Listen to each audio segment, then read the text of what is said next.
Welcome to this month's opinion piece, and the topic for the next 4 episodes is health and safety, and joining me is Jack Rumbol, founder and CEO of Havio, and also one of the Build Network's original supporting partners. Welcome, Jack.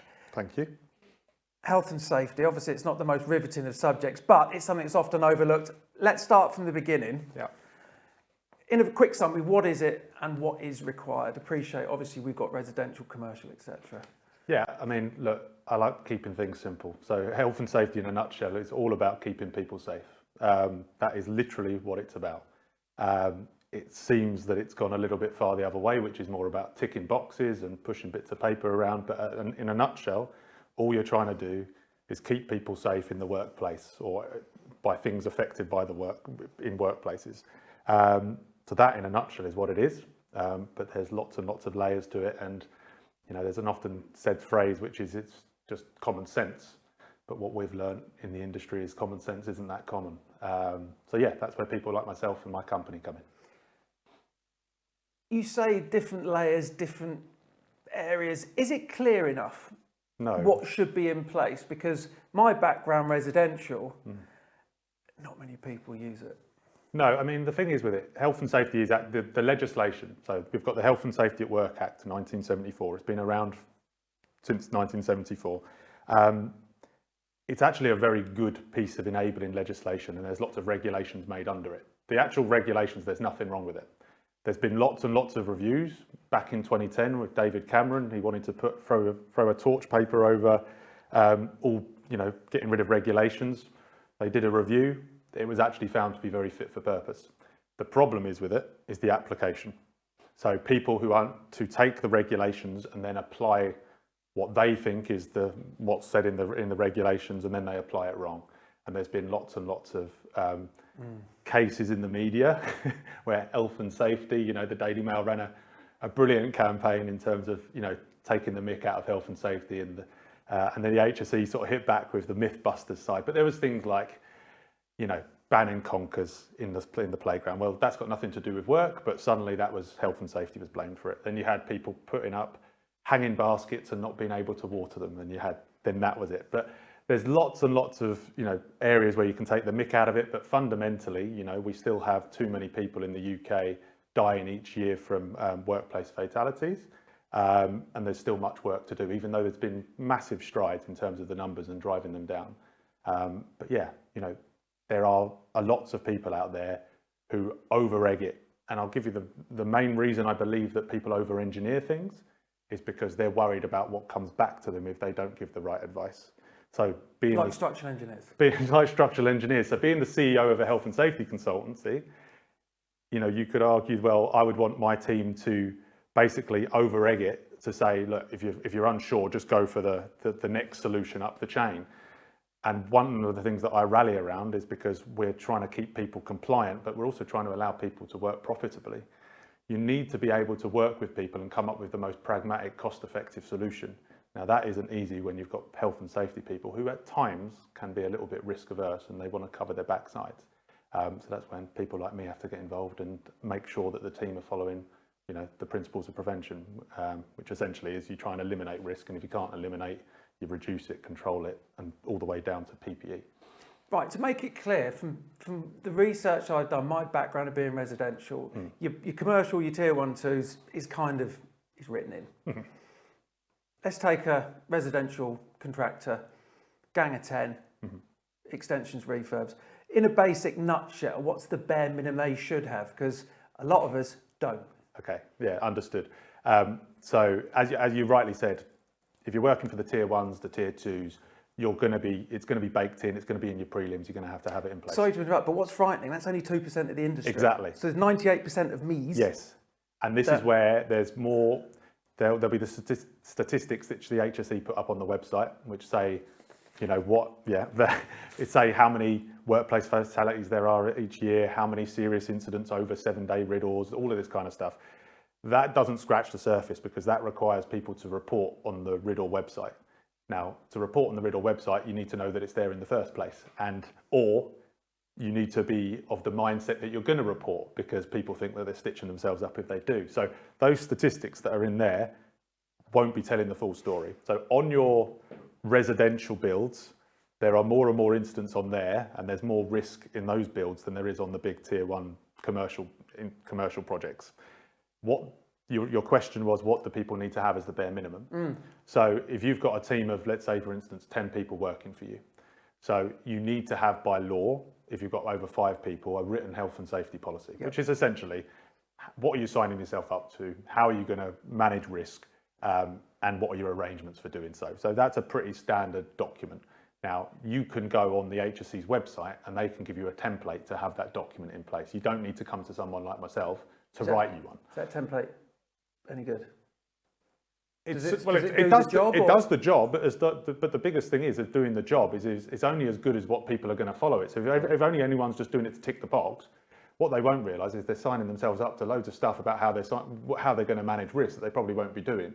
So if you're going to have a health and safety policy, have a little read through it, try and make sure it's readable. So what we see out there in the industry is 100 pages, 150 pages of absolute gumph.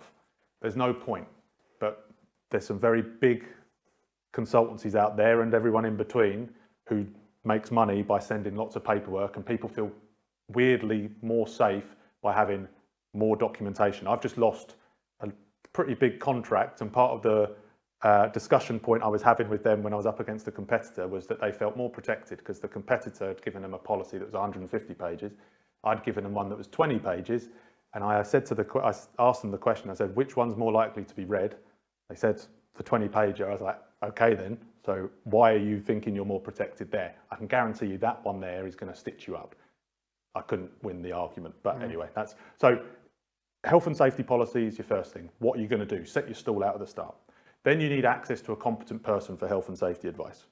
Okay, so that can be someone like ourselves as an external consultancy, or it could be, you know, a one-man or a one-woman band who do health and safety consultancy, you know, just on their own, or it could be an internal resource within the company that might be just someone who's been on a Managing Safely, IOSH Managing Safely course.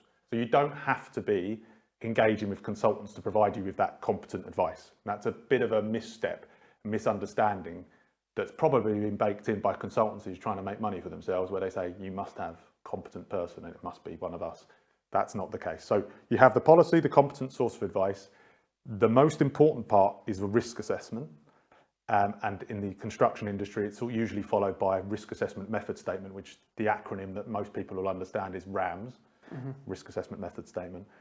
Now, the big thing with this is the cornerstone of health and safety. You absolutely have to have it, absolutely needs to be written down.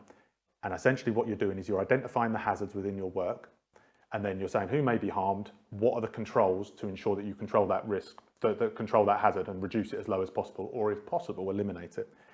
Now, what's happened is those documents are seen as a tick box. So you'll get someone who might have 10 people working for them. If they know that they need to, on the residential projects, most people won't even do them because they don't have to provide them to someone. But you still need them in place by law. If you have an accident, even if they're subbies. Yeah, if you have an accident, and the first thing they'll ask for is, where's your risk assessment and method statement for your works? See, this is a massive point that should be hammered home. Yeah, yeah. Because I would, the years I've been doing it with friends doing high-end extension refurbs, I reckon it's 3/4 haven't got it in place. Yeah. And we're talking jobs that are 500-600 grand a pop. Yeah. Which for a home is quite a absolutely decent-sized job. And none of this will come to fruition until, I was going to say something I shouldn't, but they collide, and you have an accident, and then they'll get asked for. But you say it needs to be there in place by law. Yeah. So don't you think HSE should be pushing this more? Let's be honest about it. The HSE they've like every government agency, have had their budgets cut quite considerably. You know, the HSE used to be probably 2 or 3 times the size that it is now. They've only got certain people in place that can go and do the inspections. What they've actually turned themselves into is essentially a consultancy, because now they charge per hour. So they'll go out and see someone. If they see something wrong, they'll then charge for their advice. Essentially, they're no different to us, but we don't enforce in the way that they do. But they haven't got enough people. So, you know, they have to some extent, there has to be a self-regulatory element to it as well, and companies need to do the right thing. But the key is, companies need to do the right thing because they want to do it, not because they're forced into it. And that's when human behaviours come into it. The minute you try and tell someone, you need to do this because this is what the law says. But that doesn't really register in people's heads. If they can say, I'm going to do this, and it's going to make my workforce safer, and it's going to make us our people have better morale, they'll be happier, they're going to be more productive, it's going to make us more money. That's the missing link in health and safety, that people see it as this isolated silo of cost.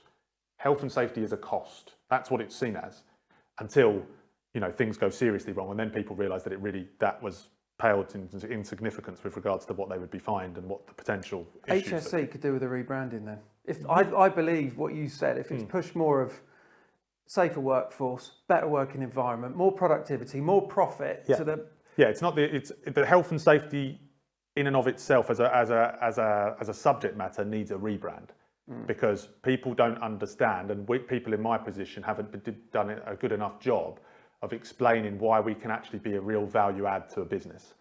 And don't get me wrong, in some organisations, the much larger ones now, the health and safety directors are having a seat at the top table, and they are being seen as someone that is worthwhile having there. And it's not just the CEO and the COO and everyone else. There is the health and safety director there.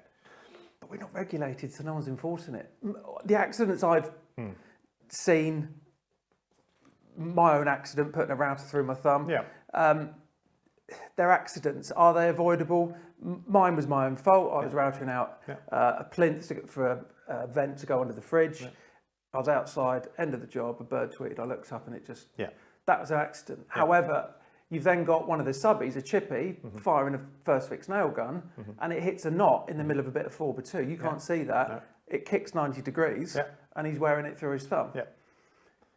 Accidents will happen. The accidents will happen, and the construction industry is inherently dangerous. No matter, I think some people can get a little bit blasé about it because they see at the top end. You can see that how well it is controlled. I go out there and I see more going right on big construction sites than going wrong. So that's the big sort of tier one, huge central London, central, Manchester, Leeds, whatever, big projects. They're well controlled. Then you have the ones in the middle, which are kind of like the high-end residential contractors who are working on bigger profit margins, where cost is everything. They're the more dangerous projects for us to work in. They're the more complex projects. Going on a tier one project, to be honest, the hardest thing about doing that from a health and safety perspective is getting on the site in the first place, because it's so well controlled in security. But actually going to a high-end residential contractor where every pound counts, and you're essentially working usually direct for a couple of individuals at the top of the company where money is king. We then need to flip our mindset and think in a slightly different way about how we control risk, because they're not going to do what the tier ones do. And then you got on the other end of it, everyone in between, the people who have no idea about health and safety and are just trying to make a living and see what health and safety can do. A lot of these people working down here are doing so because they don't want to have the onerous regulations that they're governed by. Everyone's governed by the same regulations, but there's a misconception that if you're down here working on the domestics, CDM doesn't apply, which is not true, but that's the perception. And ultimately, it's down to the HSE as the governing body. It's down to people like ourselves in the industry to do a better job of getting that message out there. That leads us perfectly into next week. We're going to talk about the CDM regs 2015, plus all the different areas of health and safety. There's obviously working from heights, there's asbestos, silicosis, and the big one, mental health. So, Jack, thank you for this week. Next week, we'll be talking about those key areas as we try and explain health and safety a bit better.